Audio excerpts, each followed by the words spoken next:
Hello and welcome back to the next episode. So I have the wonderful Chris with me here today, and we're just going to be talking about like having a coach, like why having a coach is awesome, like your experiences as well of like different styles of training, where you're at now, and it's just knowing, like, I think people forget why actually having a coach is really helpful. We're both coaches ourselves, obviously. Well, everyone knows I am, but Chris... Just about, I'll get away with it. Yeah. So, yeah, obviously, well, we met, it was lockdown? God, a long time ago now, yeah. Like, I think... everyone, like locally as well, you kind of know like who's in different gyms, like, and it's also nice to connect with other people who have different training techniques and styles, because you've done a fair few. Well, yeah, just about. I've been allowed to go around the block a couple of times, but that's all right. Yeah, so no, yeah, I started it all back in lockdown, really before that as well. But I was kind of winging it, you know, just like as the general. Have you always done training? Always done some sort of training. So I started out in football coaching. Okay. So I was, this is going back 6-7 years now ago. And I actually coached out in the States for about 2 years. Lived out there, did about 25 different states. So I'd like to say I'm well cultured, to be honest with you. I am not. Yeah. in the American department. So I went out there, then came back, tore my cruciate in my knee, which is then building on the rehab of that, and then suddenly realised I can't play football no more. Not that I could play it in the first place. That's why I became a coach. So went into PTing, and I'll tell you what, I winged it for about 2 years, 3 years, in terms of knowing what to do. You don't really get your groove though for a little bit either as well, I think as well. Once you've done your PT course, which can be sort of pretty plain and simple as they are, they're all very similar, sometimes shocking enough. Everyone asks me for the opinion on the PT course. Every single time I say, get the cheapest one you can, do it as quick as you can, because they are all the same. Yeah. And it's really hard to then kind of know where you want to navigate that for your clients, for yourself, like who you want to sort of niche towards, like what your audience would be as well, and where you want to go, because you don't really know on your own journey as well, I think. Yeah, no, definitely. Journeys that with it. Yeah. So then from there, what did you kind of start to get into? Yeah, so from there, obviously then went into lockdown. So I didn't really have much available at home, so I don't have a home gym or anything like that. The only accessible thing I had was a mop pole. All right. And basically, I didn't know really what to do with this mop pole, because what can you do with about a 2 pound lightweight mop pole? So everyone's just selling weights. So I'm just watching everyone else grow, you know, and then I'm there with a mop pole, you know. I'm like, okay, cool. So I had a little bit of a scroll on Instagram, and that's when I came across Sonny Webster with the Olympic lifting. So obviously there's not much I can do at home with a mop pole. So I said to him, I was like, look, mate, I haven't got any weights or anything like that. And then I just basically got myself into Olympic lifting just using a mop pole. Was that just from following him? That was following, like PT, because you kind of follow a few fitness accounts. Like So I followed it for a little bit, but then I just basically got in contact with him to say, look, I want to try and achieve a little bit more in Olympic lifting. So how do I go about doing this? I've never done it before. So basically I popped on to his mobility guide for about, 30-60 days, just constantly going through the mobility flow, flexibility training, that kind of stuff, because that's all I had available. So much time as well to do it. Too much time. So went into doing that, and then eventually went on to learning the basic movements of Olympic weightlifting. So snatching, clean and jerking, all those movements that you can't do with a barbell, you have to do with a mop pole. It's quite interesting when you go into the technical base. And also it's probably a bit easier to work from that as well, but especially when you've never tried, like I remember when you said to me about Olympic lifting, and I was like, I've done a front squat. Yeah. Oh, yeah, exactly. That's as far as it goes. Yeah. And it's like, it's really hard as soon as you bring in the barbell into it. Yeah. And it's it's so complex. Well, I think people forget the barbell weighs 20 kg by itself. Yeah. So when you're actually lifting that up and you're putting that over your head, and then you realise your shoulders aren't that good at flexibility training, they then snap and go backwards. It's good to start stay intact. Yeah, definitely. Yeah. So basically went from there, did that for quite a while, managed to get the numbers on there for 92 and a half clean and jerk. So it wasn't too bad. How would you describe, obviously not everyone is watching, but a lot of people are listening. How would you describe a clean and jerk? for someone who's probably hearing that might not know. Yeah, so basically a clean and jerk is basically like a deadlift movement going from the floor. You then lift it up and then go onto your shoulders, and then you flip it up and then put it onto your top of your head, so by extending your arms out. So you're having that barbell directly above the head. So if you do drop it, then, you know, that's the fear of, you know, dropping that barbell on your top of your head, that you could, you know... Yeah, you know? Let's not. It's easy as that, yeah, and also I guess you kind of, I bet there's so much adrenaline with that as well. Like, oh yeah, I mean the one thing that I would say with adrenaline with one movement particularly is the snatch. And to describe that one, it's a wider grip. Like just in one movement. One movement, and basically you go from the floor using a hook grip. So that's basically where you put your thumb underneath the barbell, like this. So for the viewers watching, it's like this. So your thumb underneath. And then you lift it above the head, make sure your wrists then go backwards and your arms are straight. That barbell then in the bottom part of a squat, whilst that barbell is overhead, I couldn't get above 60 kg because that was as hard as it was for me. I couldn't go any faster than that. I couldn't even imagine. So then you got to stand up with it then. No, that's it. Down it. And then you go all the way down to the bottom half, and then you then got to then stand up. That's the which is then the harder part. Whilst you're in that bottom half, you're like, okay, this isn't too bad, and then you've got to go stand up again, so that's a bit harder. it would just fly. The amount of time, honestly, I've got videos going back, and you watch me doing a snatch just with a barbell, and it's hilarious. But I think to try it and like almost like have those little failures or those little like blips of just trying to practice it, like that's all part of it, and then it makes it, when you get that movement, so much better, and you can enjoy it, and it's again that like gratification from that. Oh yeah, 100%. Like the more times you fail, I say this in all aspects of, you know, life and training. Yeah, even in training, like any type of training. The more time you try, the more time you try. Well, no, times you train. I can't get my words out.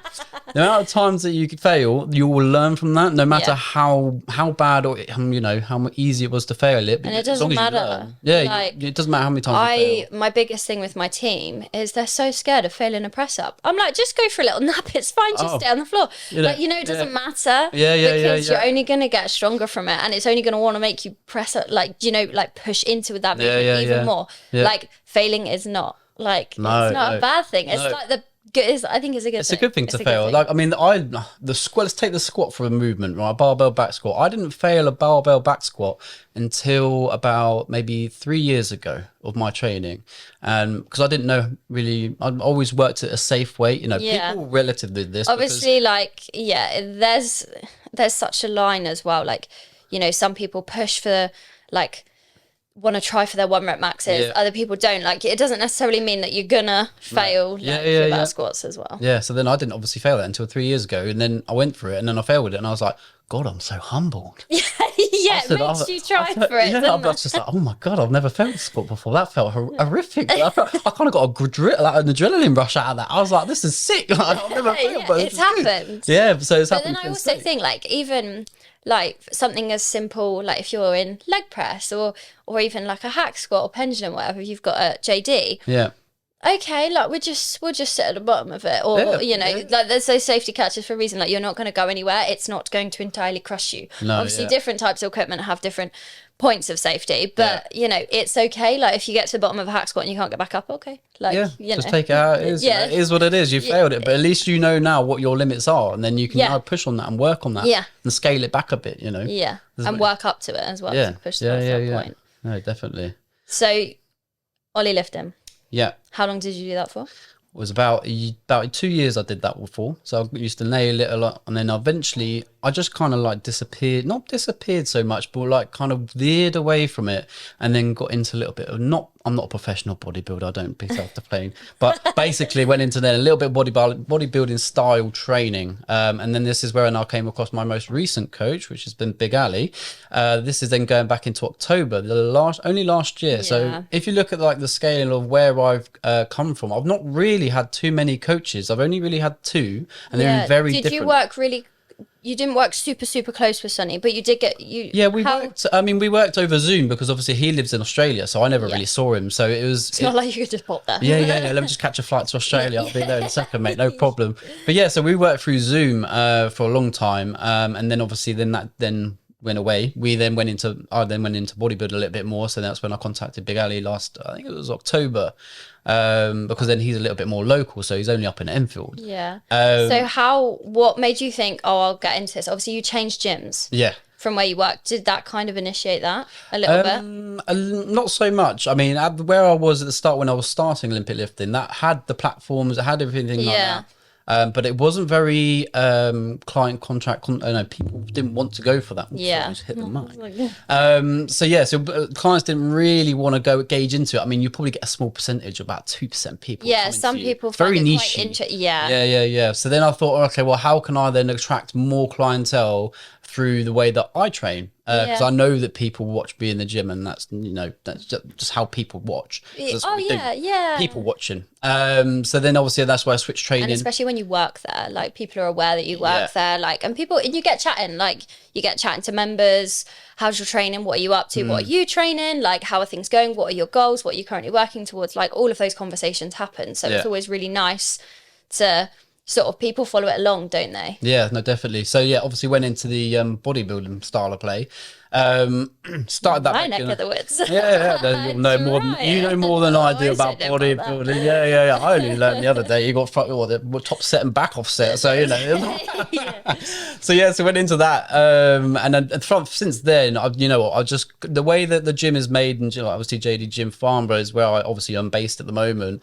The equipment that we've got in there with my training style now, it just suits, and I've sticked and adhered to it so much more. I think it's because I enjoy it. And having a coach there is something I should have done when I started. But I was one of those, I was stingy with money. I didn't want to pay out for it. But then you soon realize, like, the give reward. The give that you get back from it, and you learn so much more from someone who's already done it all. I mean, Ali's only, don't quote me, I don't know how old he is, but I think he's only a couple of years older than I am. I mean, I'm now 28 this year, but so maybe about 30.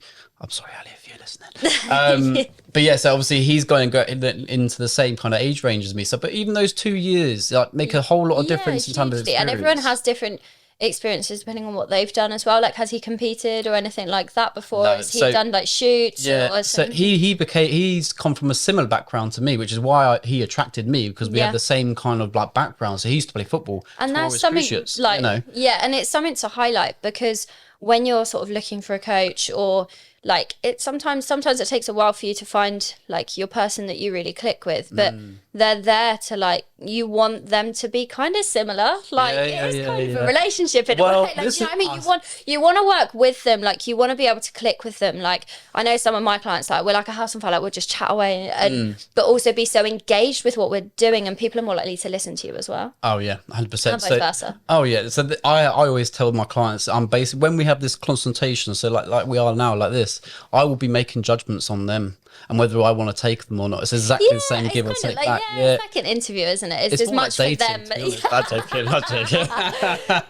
But, you've got to, sometimes some partnerships just aren't, like, it might not work in terms of like, okay, my style of coaching isn't going to suit you, or, working with flexibility, or being, we're working for these goals, so we've got to adhere to this. It's just very different. And obviously every coach is so different. That's why it's like, Yeah, as long as you make something, I think, relatable for a client, then they kind of understand it. And if you've got the same personality as same banter almost, then you kind of click with them a little bit better. Because I've had it in the past where I've had like clients where I've just not gelled with them. I said, look, I'm so sorry, but I think I'm gonna have to let you go.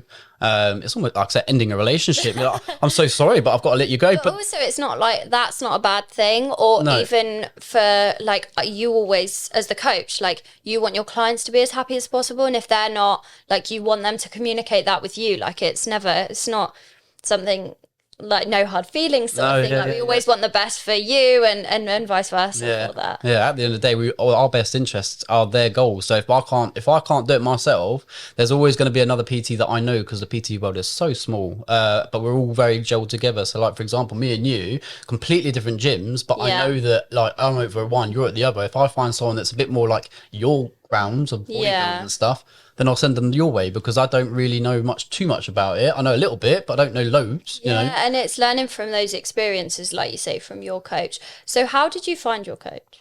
I found, well, I've followed him on Instagram for years, literally years, and just had a kind of had an eye on it because I knew how his style of training was, and his personality kind of was like the same as mine. That's what kind of attracts people towards you, and Yeah. that certainly attracted me towards him because the way that we gelled together, I was like, okay, cool. And then obviously, then we started training together.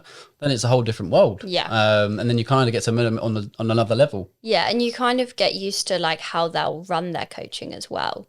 So what was different? What was the biggest shift when you came over to obviously this style of training? Well, I suppose it would be the different intensity, I suppose, because like with Olympic weightlifting, you're looking at more like the lower rep end. So you're not really doing 10 reps of snatches because by the end of that, that's cardio. Yeah, You know, and you'll be out of Yeah. breath, and then Yeah, before that's you a know lot. it. Yeah. So dulling it back a bit. I think you're going from Olympic lifting, you're doing like 5 sets of 5 or potentially 3 sets of 3, so you're not doing too many reps, so you'll be doing high weight but low, whereas now I it's suppose your more, recovery in between is quite a long time. yeah, so you're Like- probably doing about a 3-minute rest or 5-minute rest. So Yeah. people would always ask me questions within that 3 or 5 minutes what I was doing, which gave me a good idea of just chilling out a little bit. Yeah.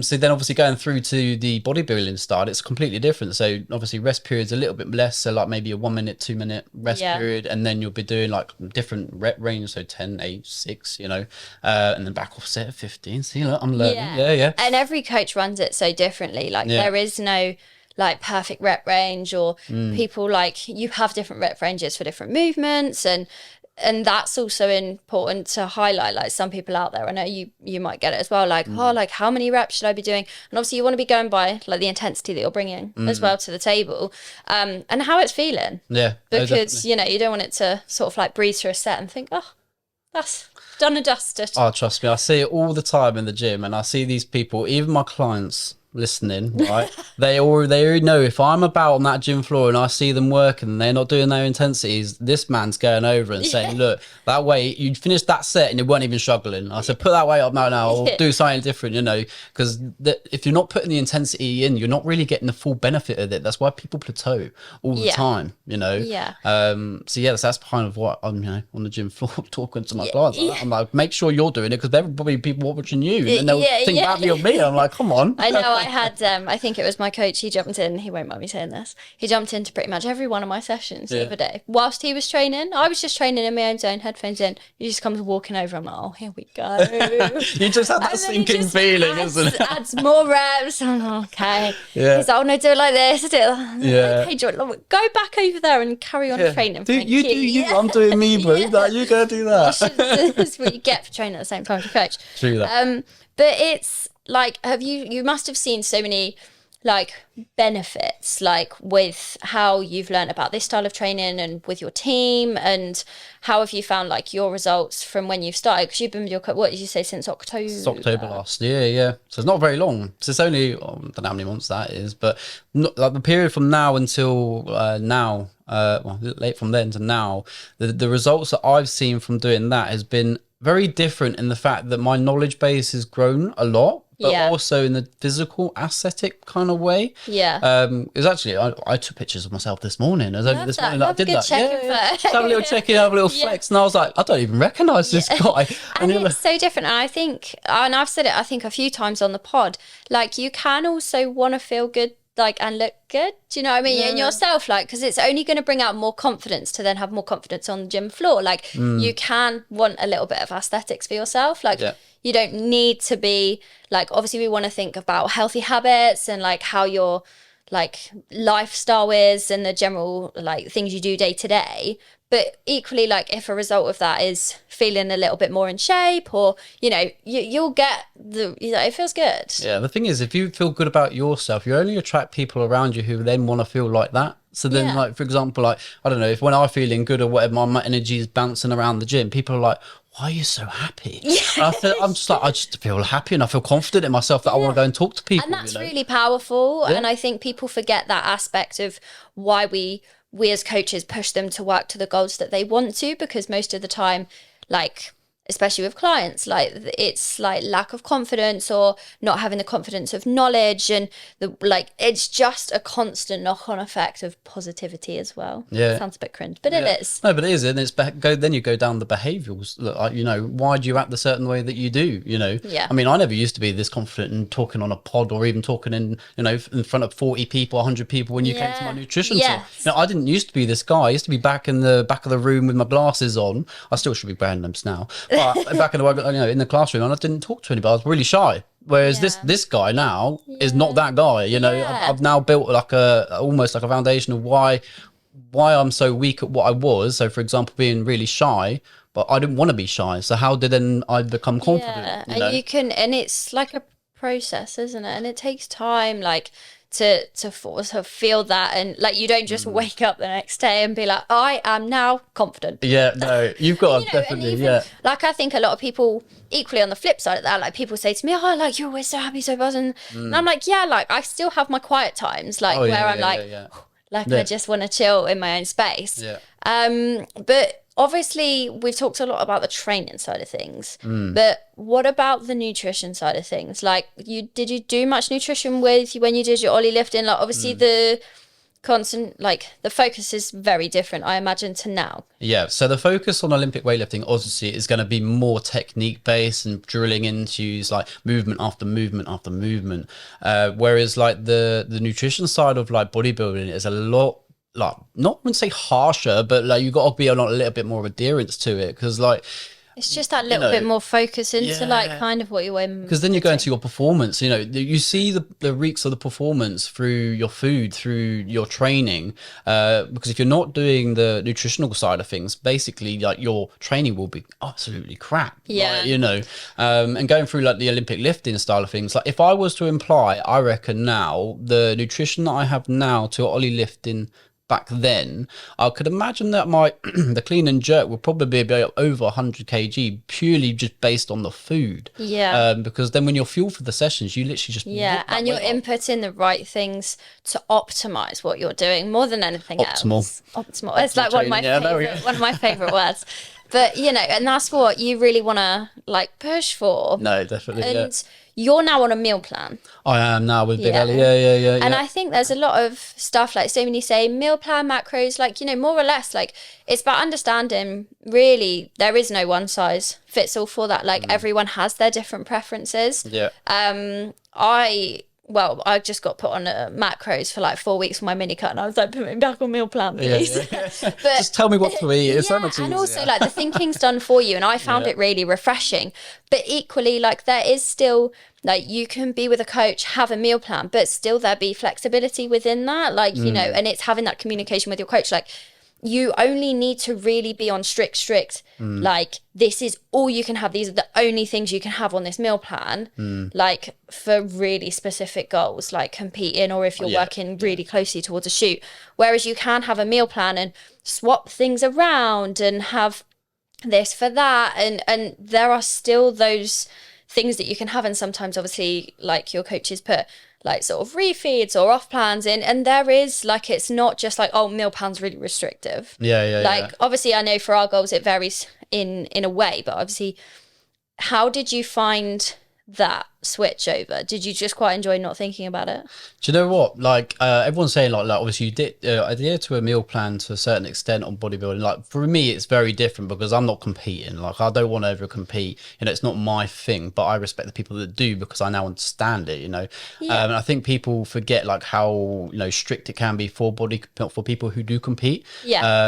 And like, for example, on my side of things, I'm more about the lifestyle, feeling how good about yourself. And having a meal plan there is good, but I'm not saying, like, for example, you don't have to be as really strict, as long as you have some sort of idea of what you need to eat. And also, once you've done it for a few weeks, few months, whatever, you kind of get used to like what you need to be having. It's almost like a template. You got breakfast, lunch, and dinner. It's bog standard, 3 meals a day. As long as you're eating the same thing, you kind of know what already your calories are, so therefore you don't have to track. And that's what I think is great, because you don't have to put in all that effort to track. I mean, we're lazy as people, you know. You want to find the shortest way possible, and if you can eat the same thing, I know it's really boring sometimes, but when you've got the same thing over and over, you're like, okay, well, this is the calories, this is what I don't really need to be tracking on MyFitnessPal or NutriCheck or anything more. And also, then sometimes if you want to swap something, or you want to really learn about like the foods that are on said meal plan, you can then like scan that food, find out what's in it. You know, you can find those substitutes. Like, I think that's really helpful as well. But also, I find that with meal plan, like as a coach, you want to really encourage like and help people understand why those foods are on there, why we need to be having X, Y, Z, because like calories, for example, are great, but actually that doesn't tell us the content of what like is in things. And I think obviously, yes, we want to be in a calorie deficit, but as soon as we start playing around with macros, which would obviously be into a meal plan, you can then understand why we're having more protein, why we're having the amount of carbs we do to the level of fat, like, you know, all of those things as well, rather than just calories. Yeah, so I mean, you know, people always say to me like, "Oh my god, do I have to track my life? You know, keep tracking after and after." And you're like, relax, mate. You like it's tracing paper. This is what I say to them: it's tracing paper. Use it for a little short period. To understand. Then you can kind of understand, like you say, like, you know, what's in the food. It's not all about like just the calories itself. It's what you put into those calories. You know, is it the protein? Is it the fats? You know, is it the carbohydrates? You know, where should you be with relative to your goals? You know, so in terms of like the calories, you know, you stick with them, but then if you've got the flexibility to swap something out, then definitely do it. You know, I'm not saying I eat chicken and rice every single day, but then they've got pizza on like Monday or something like that. You're like, fantastic, I can do that because of the roles reversed of what I did during the week. You know, there's not. So we aren't, I mean, like I say, I'm not perfect in my like meal plan or anything. Like, I'm not saying that at all, but like, if you've got the flexibility there, do it. You know, life's too short to be worrying about calories in, calories out for the entirety of your life. Yeah, you know? And it's not going to be till you die, don't worry. No, literally. You'll get to a stage in your life where you don't need that. And it's understanding it's the habits from that. And obviously, like, I mean, I've been on meal plan for like, 2 years solid now.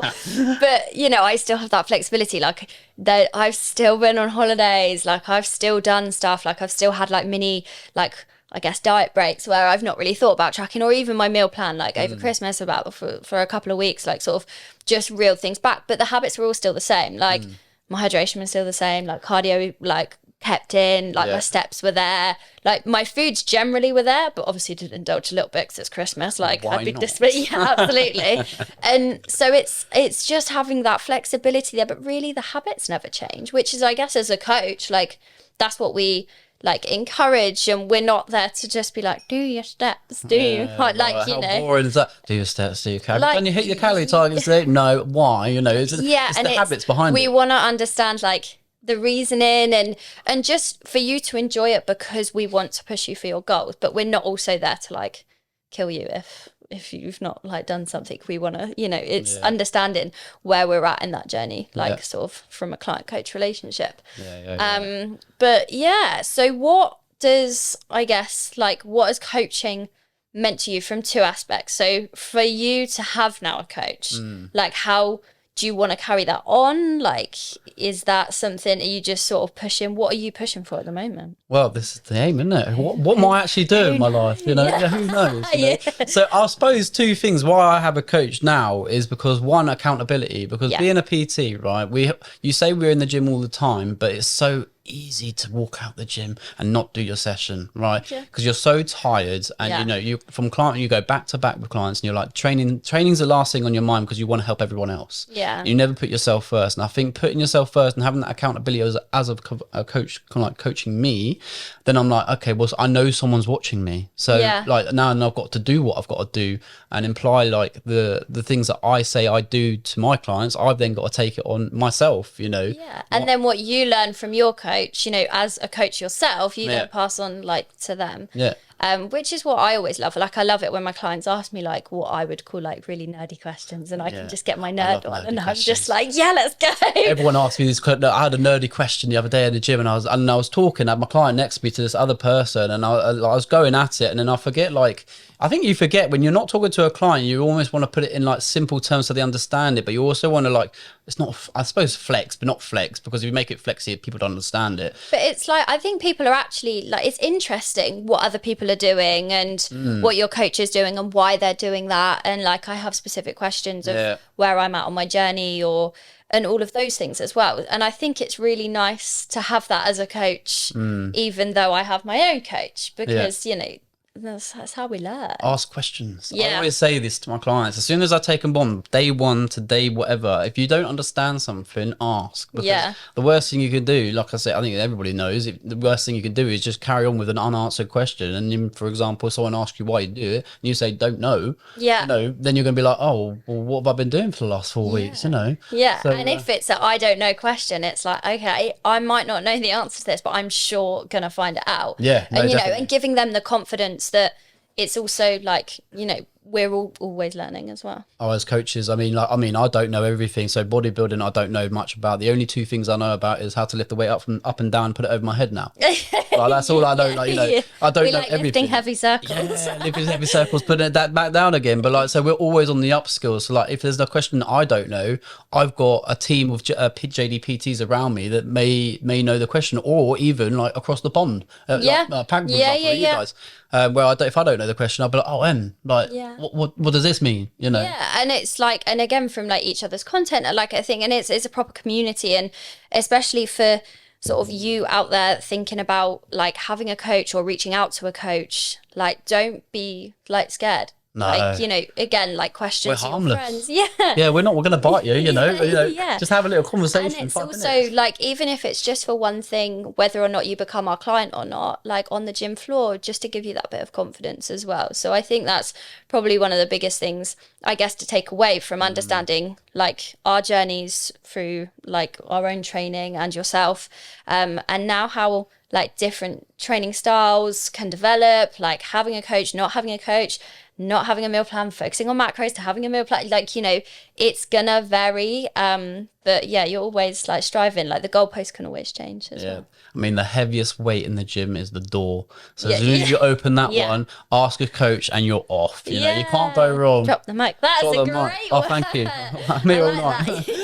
But yeah, no, it was great talking about all like your journey, and I really enjoyed sort of going into details of like through the coaching side of things as well, because I think people always say, oh, like, why do you have a coach, you know? And there's so much behind it as to why it might be helpful for you as well. So to whoever's listening, obviously I will pin down on this video / podcast everything, all your details on where to find you.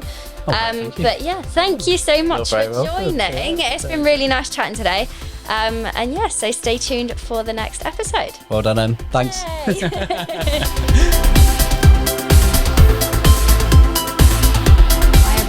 Supergirl here, and I am a super fan of SMJ Media Group.